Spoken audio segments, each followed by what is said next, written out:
Good morning, student. Welcome to online classes. Today we are going to turn on class 9 subject maths exercise 5.1 from NCERT. आज हम लोग यहाँ पर question number 3 से discuss करने जा रहे हैं.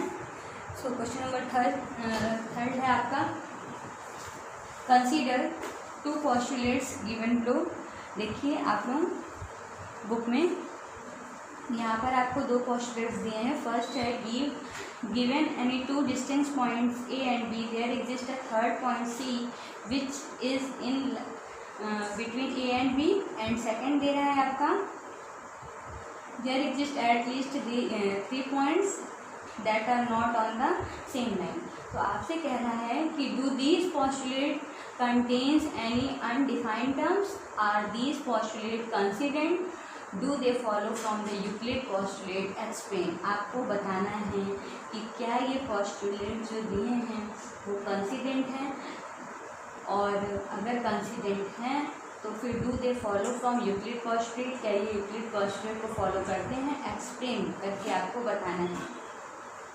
तो यहाँ पे देखिए आपका आंसर क्या होगा कि ये जो यूक्लिड के पोस्टुलेट हैं इनको तो फॉलो नहीं करते, लेकिन ये जो है दे आर कंसिडेंट. ये कंसिडेंट है because they deal with to different situation. ये दो डिफरेंट सिचुएशन में कंसिडेंट होंगे और ये यूक्लिड के पोस्टुलेट्स को फॉलो नहीं करेंगे. क्यों नहीं करेंगे? क्योंकि यूक्लिड्स ने क्या दिया है कि from axiom stated at given two distinct point there is a unique line that passes through them. ठीक है, तो आप आंसर होगा there are several undefined terms. Note कर लीजिए, क्वेश्चन नंबर 3 वाला है.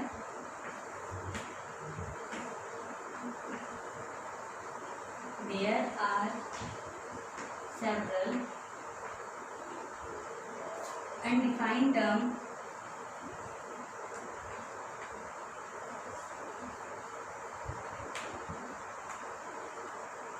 which the student should list. Which the student should list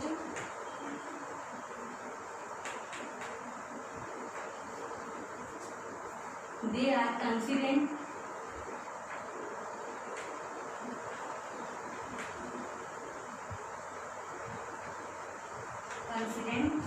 because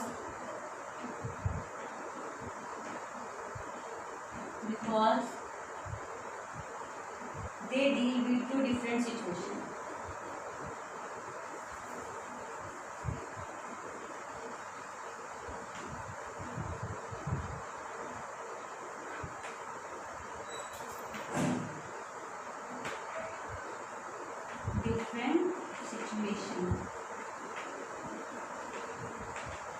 ठीक है, फर्स्ट और सेकंड सिचुएशन आपको दी है.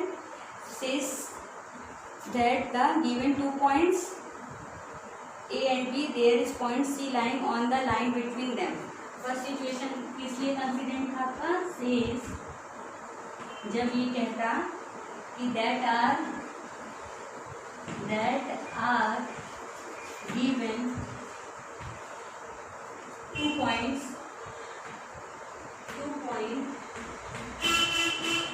A and B,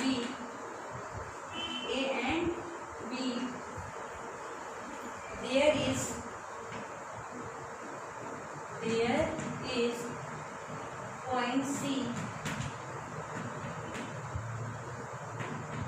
lying on the line in between them. और सेकेंड कंडीशन आपकी क्या है?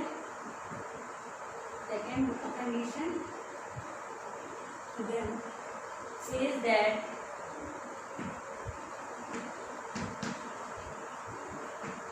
given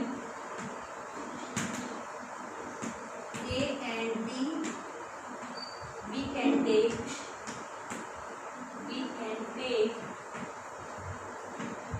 C not lying on the line through A and B, on the line through A and B. A and B, ठीक है. कंसिडेंट है तब है ये जो दो कंडीशन अगर कहे तब है, ठीक है, नोट करिए।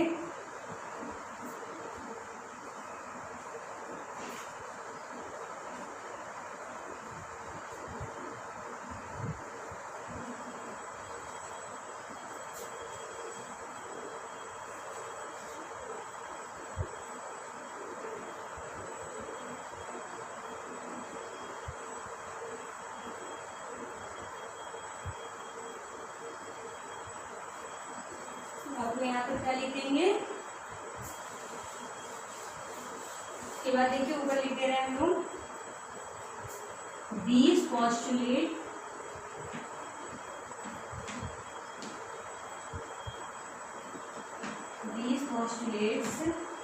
do not follow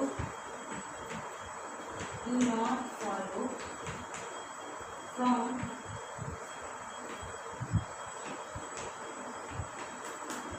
Euclid axioms, Euclid postulate।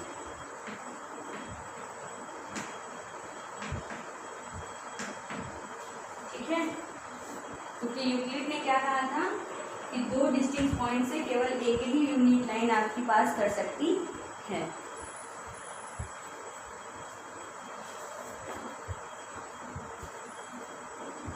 इसके बाद देखिए next question number 4।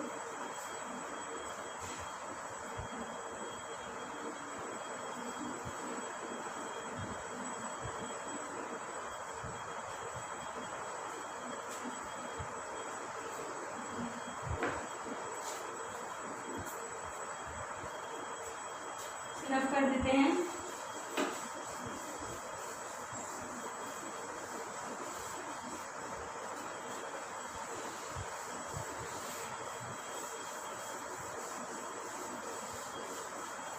Question number 4 में कह रहा है आपसे, if a point C lies between two points A and B such that AC equal BC, then prove that AC equal half AB, explain the drawing the figure। ठीक है, तो यहाँ पर देखिए आपका कह रहा है कि दो पॉइंट्स हैं, A है और ये आपका B है, इनके बीच में जो एक पॉइंट लाई कर रहा है वो पॉइंट आपका क्या है, C। ठीक है, यहाँ पे कह रहा है कि एक पॉइंट लाई कर रहा है इनके बीच में, तो यहाँ पर कोई एक पॉइंट है वो आपका क्या है, C। गिवन आपको दिया है कि AC जो है वो BC के बराबर है, तो आपसे कह रहा है we have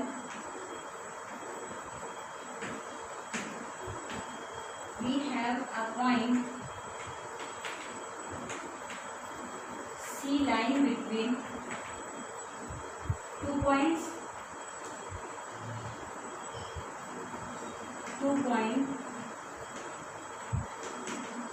कौन से दो पॉइंट के बीच लाई कर रहा है, A एंड B। अब देखिए आपका क्या दिया है, ये आपको गिवन है AC इक्वल BC। ठीक है, अब आपसे कह रहा है कि आपको प्रूफ करना है कि जो AC है वो हाफ AB के इक्वल है, तो आप क्या करेंगे, एडिंग AC बोथ साइड। यहाँ पर देखिए दोनों साइड ऐड कर दीजिए, एडिंग AC बोथ साइड। जब यहाँ पर हम लोग दोनों साइड AC को ऐड कर देंगे तो देखिए इधर भी हो जाएगा AC प्लस AC और यहाँ पे हो जाएगा BC प्लस AC। तो यहाँ देखिए AC में भी क्या हो जाएगा आपका 2AC, और ये देखिए BC और ये AC पूरा मिलके ये आपका क्या हो जाएगा, AB। देखिए यहाँ पर ये BC था इतना, फिर यहाँ पे देखिए ये AC इतना, और इस पूरे को जोड़ दीजिए तो ये पूरा क्या हो जाएगा, AB। तो यानी क्या हो जाएगा, ये AB। यहाँ से जब आप 2 इस साइड लाएंगे तो ये किसमें हो जाएगा, हाफ में हो जाएगा, यानी AC इक्वल हाफ AB। ये तो आपको प्रूफ करना था।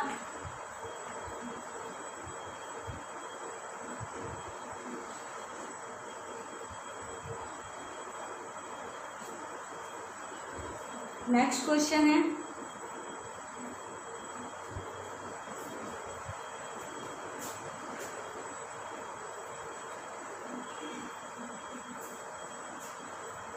point C in question 4, point C is called a midpoint of the line segment AB prove that every line segment has one and only one mid point. यहाँ पर आपसे कह रहा है कि फिगर आपका जो क्वेश्चन नंबर 4 में दिया है वही है। यहाँ पे कह रहा है कि क्या केवल मिड पॉइंट ही आपका एक ही दो लाइन के बीच में केवल एक ही मिड पॉइंट होता है, ये आपको प्रूव करना है।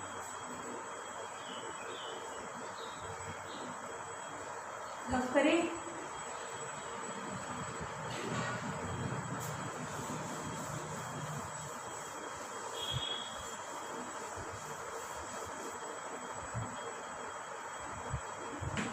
यहाँ पे आपको क्वेश्चन कह रहा है, ये आपका एक लाइन सेगमेंट है ए बी, यहाँ पे कोई मिड पॉइंट दिए हैं सी, यहाँ पे हमने एक पॉइंट अज्यूम किया है D. Let if possible let D, if possible, हमने यहाँ पे अपने से लेट किया कि let D another midpoint, D कोई एक और मिड पॉइंट इस लाइन पर है, ठीक है, पॉइंट ऑफ ए बी।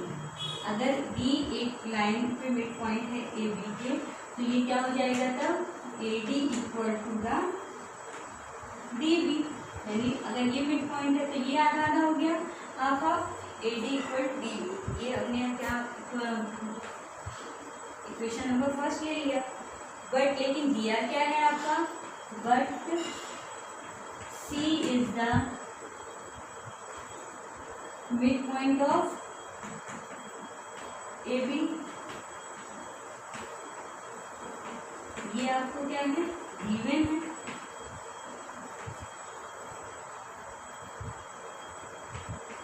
ठीक है, तो ये क्या हो जाएगा, A C equal B C, A C equal C. Equation number second. अब कह रहा है आपसे कि देखिए यहाँ पर आप इससे इसको क्या कर दीजिए, माइनस कर दीजिए, तो सबट्रैक्टिंग इक्वेशन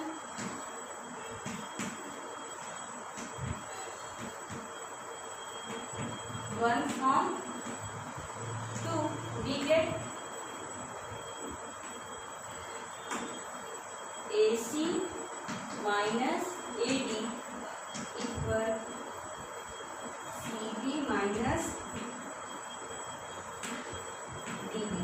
ए सी माइनस यहाँ पर ए डी, सॉरी यहाँ ए डी है, ठीक है, ए सी माइनस ए डी और C B minus D B. Minus कर दीजिए। देखिए ये आपका ए सी था, ठीक है, और ए सी से ये ए डी जो है ये इतना पार्ट कट गया, तो बचा कितना पार्ट, ये पार्ट बचा। ये पूरा आपका था, ये यहाँ से यहाँ तक था, और इसमें से यहाँ तक ये आपका चला गया, तो चला गया तो बचा कौन सा पार्ट, ये वाला पार्ट आपका बचा। तो यानी यहाँ पे क्या आ जाएगा आपका डी सी। फिर यहाँ पे देखिए ये बी सी है आपका, ठीक है, और ये आपका डी बी। तो ये डी बी से जब आप इतना बी सी को हटा देंगे तो बचा क्या आपका डी सी, और वो भी किसमें बचा, माइनस में बचा, माइनस में बच गया ना। तो यहाँ पे जब इसको इधर लाएंगे तो ये हो जाएगा आपका डी सी, और ये माइनस उधर जाएगा तो प्लस हो जाएगा, तो इट मीन्स 2DC, और 2DC इक्वल 0। तो DC इक्वल क्या आ जाएगा 0, और DC 0 आ गया, तो यानी C एंड D आपका क्या कर रहा है, कॉन्साइड कर रहा है। इट मीन्स C और D कॉन्साइड कर रहा है। दस every line segment has only one mid point, ठीक है। तो क्या हो जाएगा,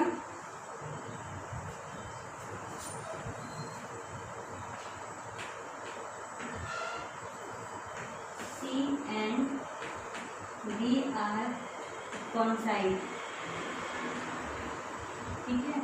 C और D आपका क्या कर रहा है, coincides कर रहा है। यहाँ लिख दे रहे हैं, इसको रफ कर लेते हैं।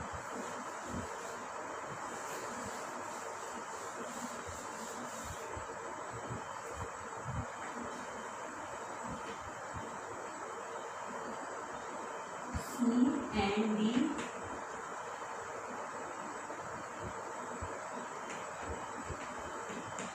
coincides, thus every line segment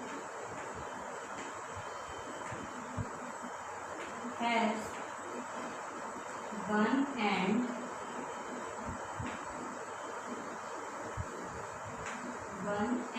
only one midpoint.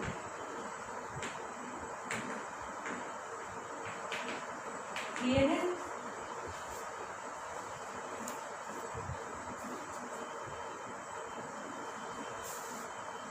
तो इस तरह से मतलब आप जो मिड पॉइंट होता है दो पॉइंट के बीच में वो केवल एक ही होता है।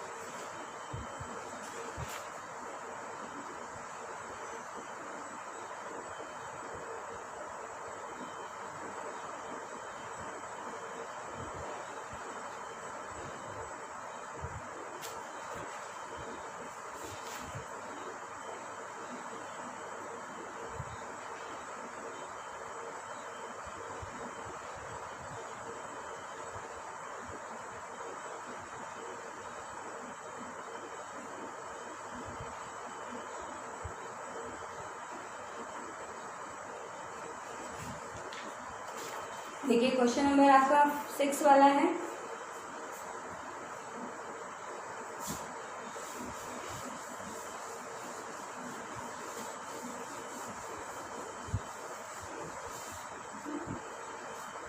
में आपसे एक फिगर दिया है ए बी सी एंड ये डी कह रहा है यहाँ पर ए सी इक्वल क्या दिया है आपको बी डी दिया है ए सी इक्वल बी डी ये आपको गिवन है। फिर कह रहा है ऑल्सो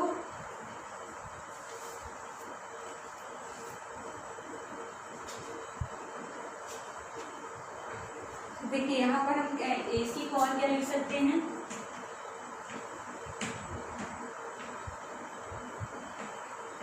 ए सी को क्या लिख सकते हैं A B plus B C तो यहाँ पे हो जाएगा A B plus B C ठीक है। इसी तरह हम बी डी को क्या लिख सकते हैं B C plus C D तो B C plus C D लिख सकते हैं। तो यहाँ पे देखिए हमारे पास 3 इक्वेशन आ गए हैं ये फर्स्ट वाला ये सेकेंड एंड ये थर्ड। अब कह रहा है देखिए यहाँ पर फर्स्ट क्वेश्चन में ए सी की वैल्यू और बी डी की वैल्यू रख दीजिए तो put the value of A C and B D in equation 1 the value of AC and BD in equation 1 रखिए AC इक्वल क्या हो जाएगा AB प्लस BC और BD इक्वल क्या हो जाएगा BC प्लस CD ठीक है। अब इसके बाद क्या करेंगे यहाँ पर हम लोग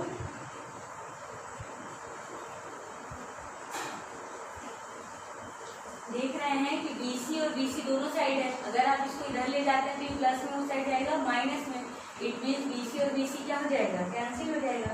तो आपका क्या बचेगा AB equal C D AB equal सी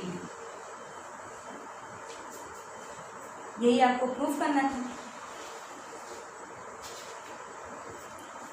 Now question number 7 में है why is axiom 5 in the list of the Euclid axioms considered a universal truth? Note that the question is not about the fifth postulates. तो यहाँ पर कह रहा है इसका answer होगा axiom 5 in the list of the Euclid axiom is true for any things in any part of universe. So this is a universal truth.